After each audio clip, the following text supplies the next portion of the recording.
Price the Lord, ஹல்லேலூயா. கிறிஸ்துவுக்குள் பிரியமானவர்களே, இந்த அருமையான காலை வேளையிலும் தேவ சமூகத்துக்கு வந்தவங்க ஒவ்வொருவரையும் இயேசுவின் எண்ணற்ற நாமத்தினாலே அன்பின் வாழ்த்துக்கள். இந்த நாளிலும் கலாத்தியர் 6ஆம் அதிகாரம் 2ஆம் வசனத்தை அடியேன் வாசிக்கிறேன்.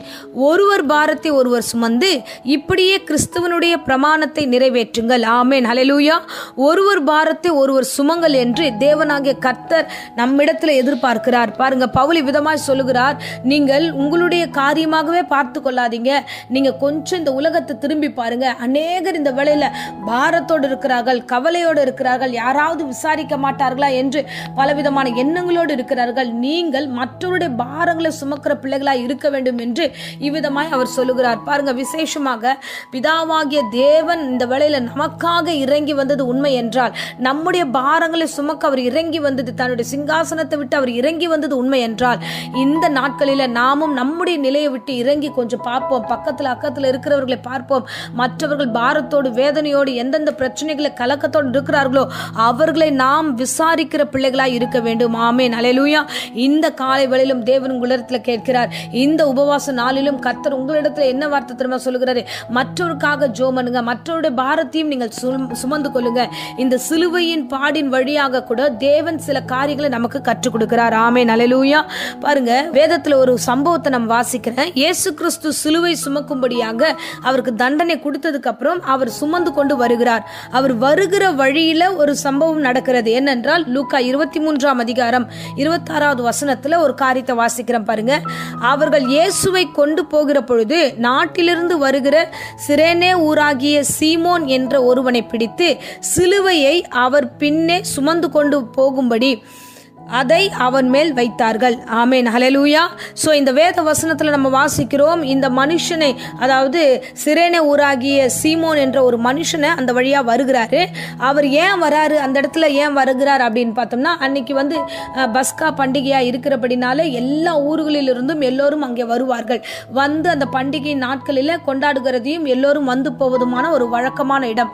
ஸோ அந்த நாட்களில் அந்த மனிதன் இந்த நாட்டிற்குள்ளாக வரும்பொழுது அங்கே சிலுவை சுமக்கிற இயேசுவின் வழியை பார்க்கிறார். அந்த வழியாய் போன அநேக ஜனங்கள், விசேஷமா அந்த 27வது வசனத்தை வாசிச்சோம்னா, திரளான கூட்டங்கள் ஜனங்கள் அங்கே வந்து அவரை சூழ்ந்து கொண்டிருந்தாங்க. நிறைய ஜனங்கள் இயேசு கிறிஸ்து சிலுவை சுமக்கிறத பார்த்து அநேகர் அழுது கொண்டிருக்கிறார்கள். எல்லாரும் சூழ்ந்து இருக்கிறாங்க அந்த இடத்துல. அங்கே வெளியிலிருந்து, வெளிநாட்டிலிருந்து உள்ளே ஒருத்தன் வருகிறான். வந்து அந்த காரியத்தை பார்க்கிறான். பார்க்கும் பொழுது அவனை அங்கே பிடித்து இந்த சிலுவையை அங்கே கொடுக்கிறார்கள். சிலுவையை இயேசு சுமந்து வந்த அந்த சிலுவையை பலவந்தமாக அவனிடத்துல கொடுக்கிறார்கள். சிலுவையை அவன் சுமந்து வரும்படியாக அதை அவன் மேல் வைத்தார்கள். இவனே சீமோனே, ஏசப்பா நீங்க கொடுங்க, நான் வச்சுக்கிறேன்னு சொல்லல, அவர்களே வைத்தார்கள். நீ இதை சுமந்து கொண்டு வா, இந்த மனுஷனுக்காக நீ சுமக்க வேண்டும் என்று சொல்லி இந்த சிலுவையை அவன் மீது வைக்கிறார்கள். அல்லேலூயா.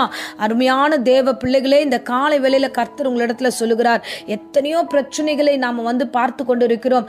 இன்றைக்கும் நம்ம ஜெபிக்கும் போது, சபையில ஜெபிக்கும் போது ஏராளமான விண்ணப்பங்களை நாங்கள் வைக்கிறோம். சோ தேவனாகிய கர்த்தர் உங்களை கொண்டு வந்து அவைகள் எல்லாவற்றும் உங்களுக்கு முன்பதாக வைத்திருக்கிறார்.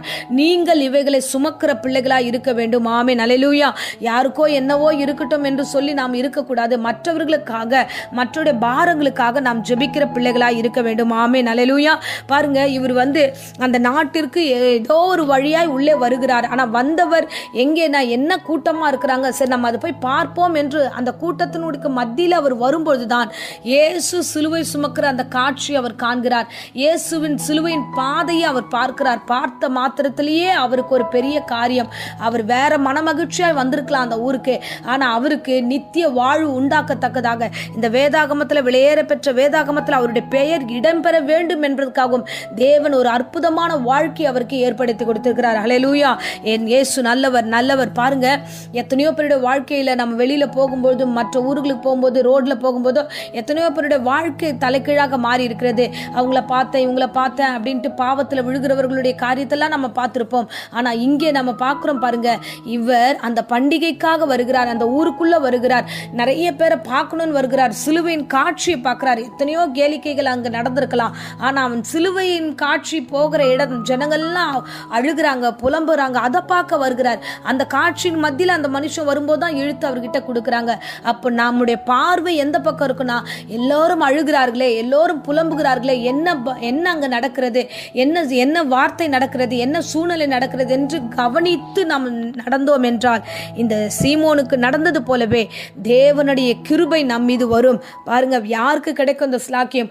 நம்ம கிட்ட அந்த ஒரு பெரிய சிலுவையை கொடுத்தா சுமக்க முடியாது. இயேசு சுமந்த அந்த மரத்தை நம்மளால சுமக்க முடியாது இந்த நாட்கள்ல.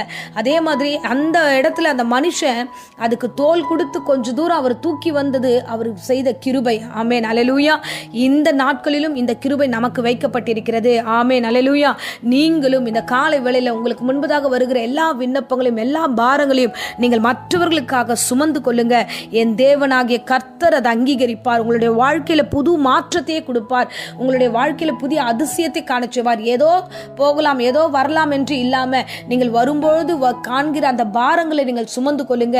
அந்த சீமோனுக்கு ஏற்பட்டதான ஒரு அனுபவம், ஒரு புதுமையான அனுபவம், வேடிக்கை பார்த்த வந்தவனுக்கு ஒரு புதிய அனுபவம். இந்த நாட்களில் உங்களுக்கும் ஏதோவென்று வாழ்கிற உங்களுக்கு இந்த வார்த்தை, இந்த பிரசங்கம் கிரியை செய்யட்டும். எத்தனையோ பேர் விண்ணப்பம் கொடுத்திருப்பாங்க, எத்தனையோ பேர் எத்தனையோ காரியங்களை துக்கத்தோடு அழுதிருப்பார்கள். அந்த பாரங்களை நீங்கள் சுமந்து கொள்ளுங்கள். நிச்சயமாகவே கர்த்தர் உங்களையும் உங்களை சார்ந்த எல்லா காரியம் ஆசீர்வதிக்கப்படும்.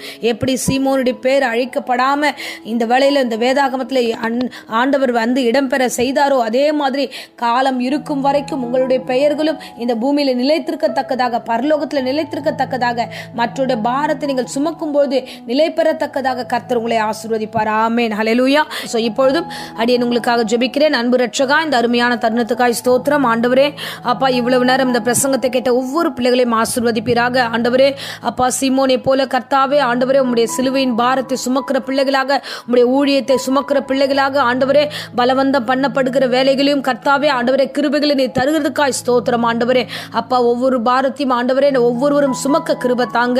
ஆண்டவரே அப்பா, எல்லா பாரமான காரியத்தை கேட்டு விட்டு விடாதபடிக்கு அதற்காக திறப்பில் நிற்கிறவர்களாக ஆண்டவரே அடியனையும் சபையாரையும் ஆண்டவரே நிலைநிற்கும்படியாய் ஜெபிக்கிறோம். ஒவ்வொருவரையும் ஆசீர்வதியும் கர்த்தர் பொறுப்பெடுத்துக்களும் அதிசயங்களை காண செய்யுங்க.